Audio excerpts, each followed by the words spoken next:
រំនឹងជំងឺវីរុសមួយគឺវីរុសសូលីតិកណាវីរុសសូអីវីរុស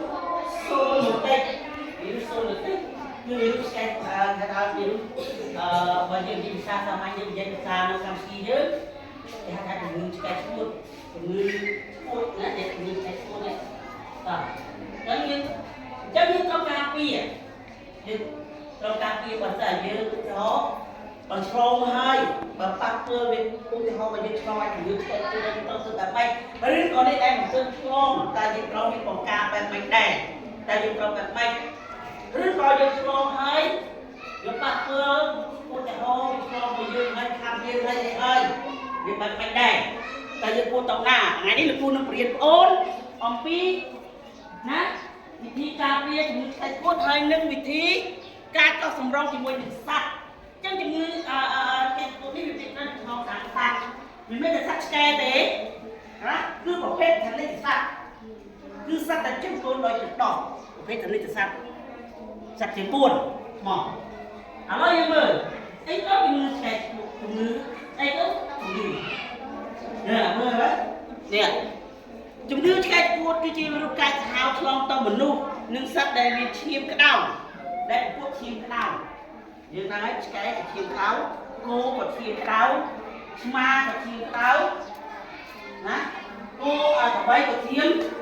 ក្តៅដែរពួកឈាមក្តៅនេះឃើញឆ្កែគោឆ្មាស្វាសត្វទេពួកឈាមក្តៅពួកធនិចសត្វគឺជាពួកឈាមក្តៅហ្នឹងឯងណាធនិចសត្វតែគេគឺឆ្កែគេស្បត់សង្កៅគឺឆ្កែហើយយើងឆ្មាបានគេណាមកទៀតករណីច្រើនមនុស្សឆ្លងជំងឺឆ្កែឈួតដោយសារសត្វនេះដោយសារអីមើលជំងឺឆ្កែឈួតឆ្លងដោយសារអីខ្លះមើលនេះមើលខាងនេះបើសិនជានេះករណីភាគច្រើនមនុស្សឆ្លងជំងឺឆ្កែឈួតគឺដោយសារឆ្កែខាំអីណាមិនត្រឹមតែឆ្កែខាំទេជំងឺឆ្កែឈួតអាចមានឧទាហរណ៍ឆ្មាខាំឆ្មាខ្វាយឆ្កែខាំឆ្កែខ្វាយឧទាហរណ៍ឆ្លងពីទឹកមើលគោវាលិតដែលយើងមានបបោគោលិតណាស្វាខ្វាយ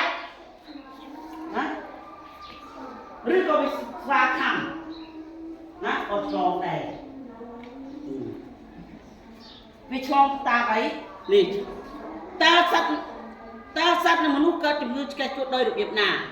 យើងមើលក្នុងមើលឃើញទេកន្លែងនេះទី1គឺតាមអីទឹកលើកតាមរយៈខាំ